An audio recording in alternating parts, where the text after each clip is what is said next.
All right.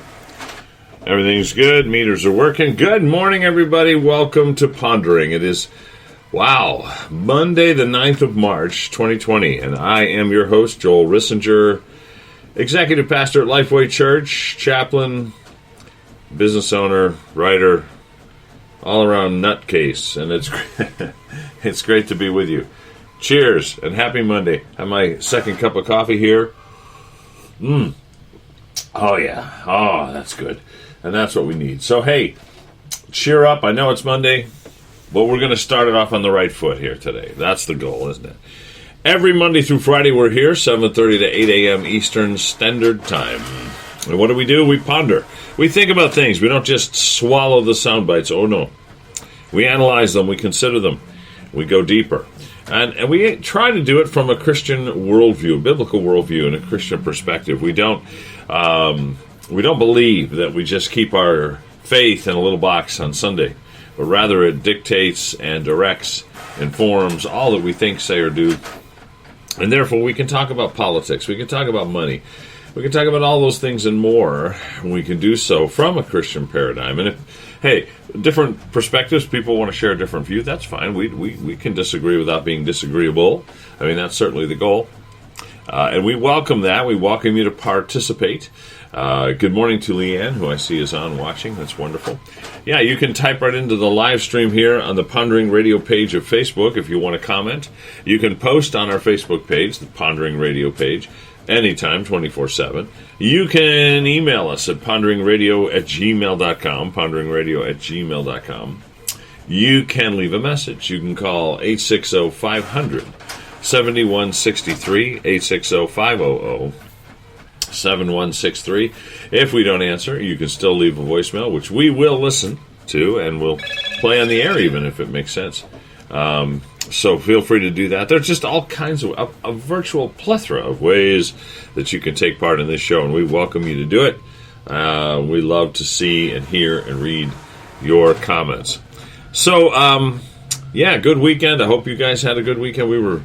I was busy and a lot of work this weekend. A lot of visits I had to make up from last week in my chaplaincy ministry. A lot of busyness there. A lot of people to see, a lot of families to try to encourage and comfort. And, of course, yesterday at Lifeway Church, we had our two services, 9:30 and 11:15, and I preached at both and played a little rhythmic accompaniment for our special music. Congrats to Joe and Jen Passaretti, who performed and I thought did a phenomenal job. It was beautiful. And, it was just an all-around good day. Sang a little bit, and the worship team sang backup. I always tell people I sing backup. When I sing, they say back up. Just back up. But it worked out great. Good morning, Susie. Susie says Lifeway was awesome, so she agrees it was a good day. I got a little trouble with my jokes, but not bad. Just as always, I have to I push the envelope with the dad jokes, don't I? So anyway, hey, I hope you had a good weekend as well. I hope you got some rest in there somewhere. And we're off and running on a new week, a new adventure. Susie says, hello, mighty warrior. I talked about Gideon yesterday, and I love how the angel appears before him as he's hiding away underground from the Midianites and says, greetings, mighty warrior. And I always imagine Gideon thinking, me? I'm the only one here. You must have the wrong address. But anyway, so, I want to talk to you a little bit this morning about something I hear often. In fact, I heard it a couple times last week and tried to have a conversation around it with one woman, but it didn't really go anywhere. It's so ingrained in our thinking, and it appears so often, even in terms of Christian teaching. Thank you. You talked about my singing. Leanne says I sounded good yesterday. You were talking about my singing.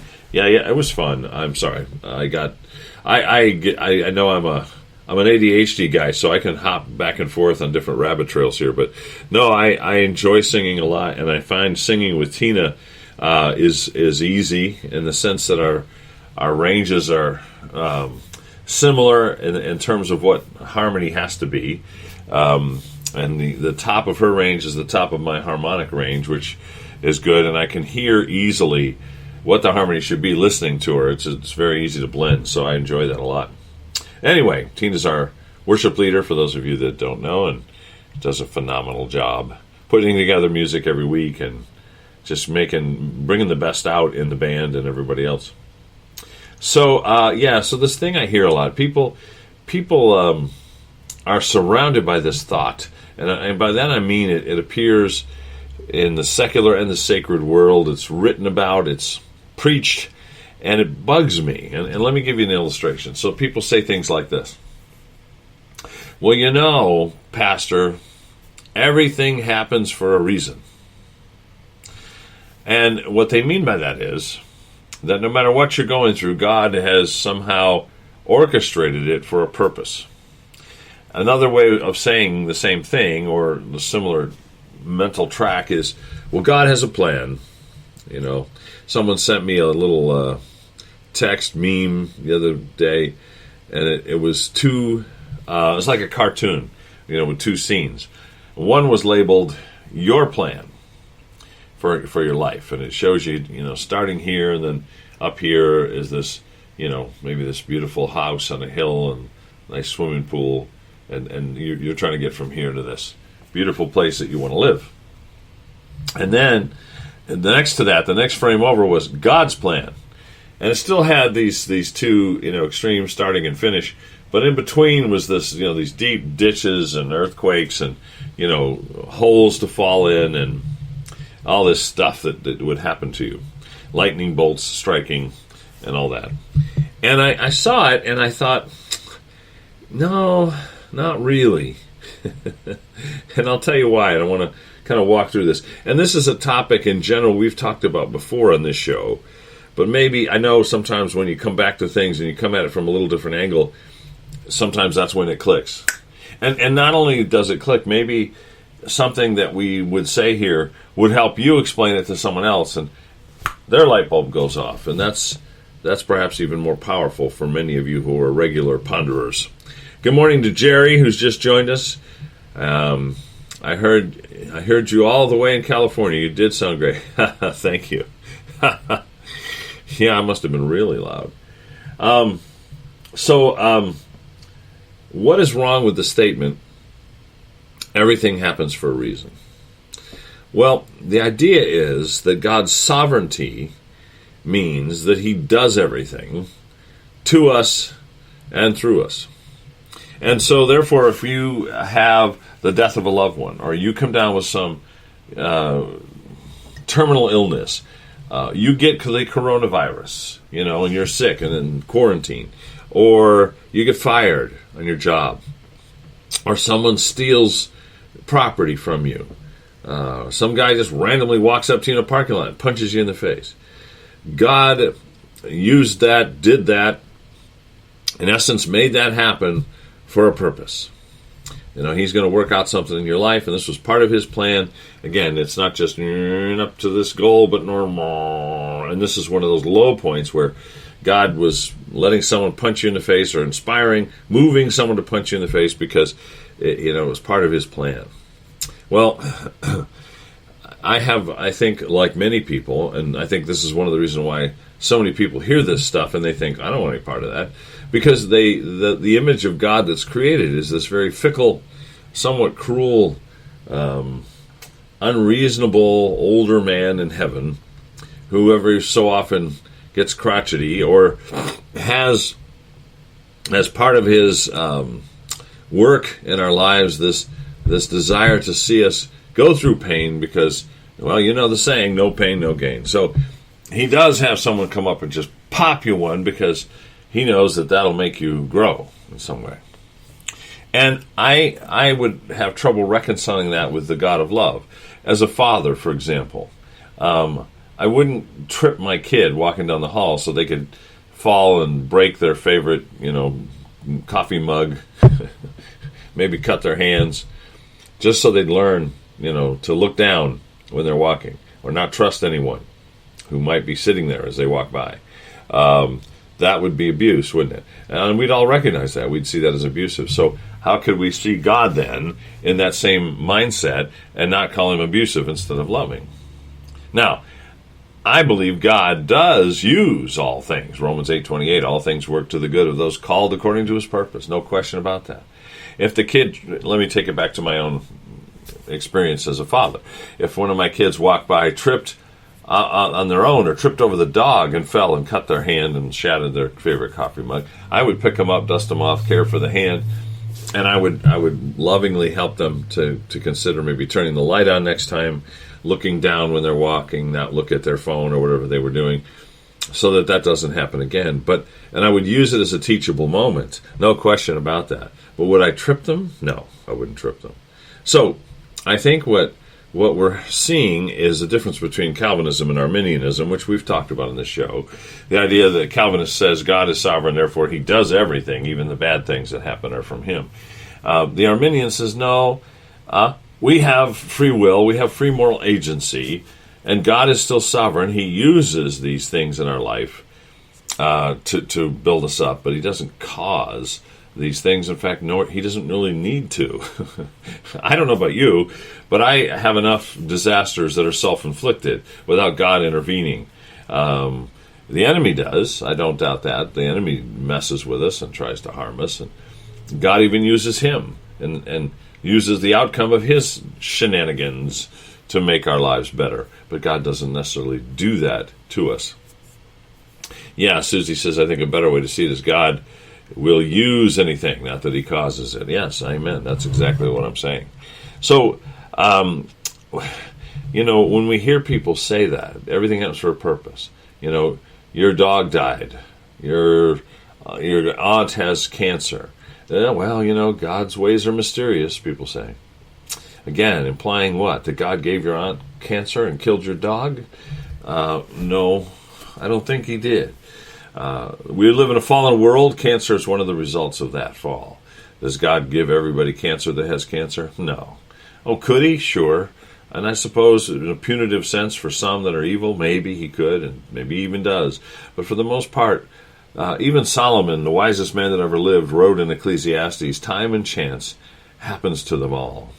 That there is in this world, this existence of being in a fallen place where we could, by chance, come up with a disease or have something happen that wasn't God's doing. But on the other hand, he'll use it. And he can stop it, too, if it needs to be stopped in order to bless and protect us. Good morning, Ed. So, I want us to be careful about that phraseology and help others see it as well. The other thing, as I said, is this idea that God has a plan. And what people think that means is that every detail of their life, because again, back to this false idea that sovereignty means that everything is manipulated, like God is the puppet master, making everything happen, good, bad, and indifferent. And so he has a plan for your life. And it may be rocky and crazy, but it's his plan. You got to get in sync with that. And if you don't get in sync with that, you're going to miss out. But if you get in sync with that, you might actually hit that goal up here, we talked about. Well, this is cognitively dissonant. In other words, it doesn't work. It's a brain teaser, or more than a teaser, maybe a destroyer. Because think about it. If someone believes that God is sovereign, therefore everything that happens is his will, then why would you need to worry about getting in sync with his plan? You have no choice. You're going to be in his plan. Right? Think about it. If God's sovereignty means every detail of your life is planned out, mapped out, and manipulated by him, you don't have to worry about being in sync with his plan. You are already part of his plan, and you have no choice whatsoever. But a better way to put it is that God has purpose for your life. And if you want to serve him, the goal is to get close to him so you can understand those purposes and pursue them. Now, in the pursuit, he can guide you one way or the other. He often does. He can tell you, no, don't go that way. Or he can tell you, yeah, this is better. But there are many times where God says, and I've shared this before in the program, the Chinese have a saying, do kli, which basically means both okay. It basically is the idea that there may be more than one right path. I don't believe that God says, looks at you when you're 15 years old or 12 years old and says, you are going to be an electrical engineer and work for, Stanley. He could. I don't doubt that. He may see your skill set as he's made you and feel that and know that electrical engineering is the best path for you. And he might even nudge you in that direction. But whether you do work with certain equipment or different types of equipment, or you work for Stanley or somebody else, or you work in Connecticut or you work in Zimbabwe, he may give you choices and all that. And not be, concerned either way. He already knows what you're going to do because he's already in the future, but that's another subject. But in terms of today, the here and now, does he have to move you, push you, call out to you, go to Stanley? I want you to work on electronic doors. No, I don't think so. Not in every case. In fact, probably not in most cases. I know God has called me into ministry. He wants me to do ministry. He's made it abundantly clear that I need to stay in ministry in some form. But is he necessarily dictating every detail of where, to whom, when? How many different kinds of ministry? Because there are many different types of ministry to do. Not necessarily. He's given me a broad brush leeway there. So I do ministry at Lifeway Church as executive pastor. I do ministry as a chaplain to dying folks and their families at hospice. I do chaplaincy, or I own a chaplaincy business that serves people in nursing homes throughout central Connecticut. I don't go on those visits very often anymore because somebody else is running it for me, but I have at times, and sometimes I can fill in. So those are all ministry things, but do I believe God said, you shall do this one and only this one? Or, not necessarily. And so the plan that God has for your life may be a broader road than you think it is in terms of options. He is sovereign nonetheless, but you have free will and choices in the meantime. And I think that balance allows us to see God as he really is, loving, merciful, powerful, wonderful, but also see that we live in a fallen world, things happen, and we can make a lot of our own mistakes too, and come up with bumps and bruises along the way without his intervention. Or even the enemy's intervention, quite frankly, although he would be more than happy to hurt us, wouldn't he? See, that's the thing. Some of the things we attribute to God with this false view of sovereignty really are the enemy. And so we're in essence referring to the enemy as God, which is very dangerous and destructive. The other thing I would say to you is that, just to clarify, because some people think that my view, the Arminian view of God in the Bible, leads to this weakening of God's nature, weakening of God's position and power and ability to act as judge and to be just. Well, I disagree totally. So here's a different way to put it. If you're a parent, you are responsible for your children. You are sovereign over your children. You have the authority, legally, administratively. There are certain things they can't do without you signing off on it, right? And they live in your home. They eat your food. They wear the clothes you bought for them. You are sovereign over their lives. Now, does that mean you control everything they do? That everything they do is your will? And that if they do something bad, it's because you made them do it? No. Now, this gets squirrely sometimes in terms of counseling, because you'd almost think that's true. Well, I only did it because my mom was mean to me, and I only did it because my dad was away from home. Listen, those sins of our parents affect us. I'm not doubting that at all. But what I'm saying is we still are responsible for our own behavior, right? If I haul off and slap my wife because I'm in a bad mood, I can't blame somebody else in the past who I may have seen be angry or whatever, or abusive. So, but work with me. You're sovereign. You're in control. The household is yours. The kids are there under your authority. But if they choose to do something wrong, it's not your choice. In fact, you will most likely respond to that with some kind of, correction, punishment, whatever, and redirection so that they don't do it again. That's what good parents do. And that's what God does too. But it would be foolish to see a kid, hitting his sister in the head with a stick in the backyard and think, oh, that's because the parents made him do it. That's because it was his mother's will that he take that stick and, smack his sister. Clearly, that parent has a plan for that child's life that includes being hit in the head with a stick, and that's why she made her son do it. Well, in a normal, functional, healthy family, that would never be true, would it? Never. And you would never assume it by watching that scene in the backyard. And if you watch long enough, at least in my time, Mom would come out the back door and the boy with the stick would be in deep trouble. And there might be some hitting going on, but it wouldn't be him and her. He'd get his butt whipped, right? I mean, that's kind of how it would work. And the reason would be so he doesn't do it again. And so she'd care for the one who was injured, and she'd redirect and correct the one who was injuring that innocent. And there would be then a return to peace, a return to stability, a return to, life as it should be. That's what good parents do. But you would never look at the little boy with a stick hitting his sister and say, that's his mother's will or his father's will. Clearly, they made him do it. And the same is true here. Our Heavenly Father does not make people do evil. That is not what sovereignty means. He has authority. He may allow it to happen and then allow the consequences to be used to teach a lesson to both parties. He may allow it to happen and then use it to help comfort somebody else who's been hurt and injured unfairly. He may allow it to happen and then use the suffering as a way of bonding, because Paul wrote about Jesus and being in the fellowship of his suffering. When we go through something bad, like he goes through something bad or went through things that are bad, we bond with him, we connect with him. But does that mean he did the evil thing, the harmful thing that happened to us? No, not at all.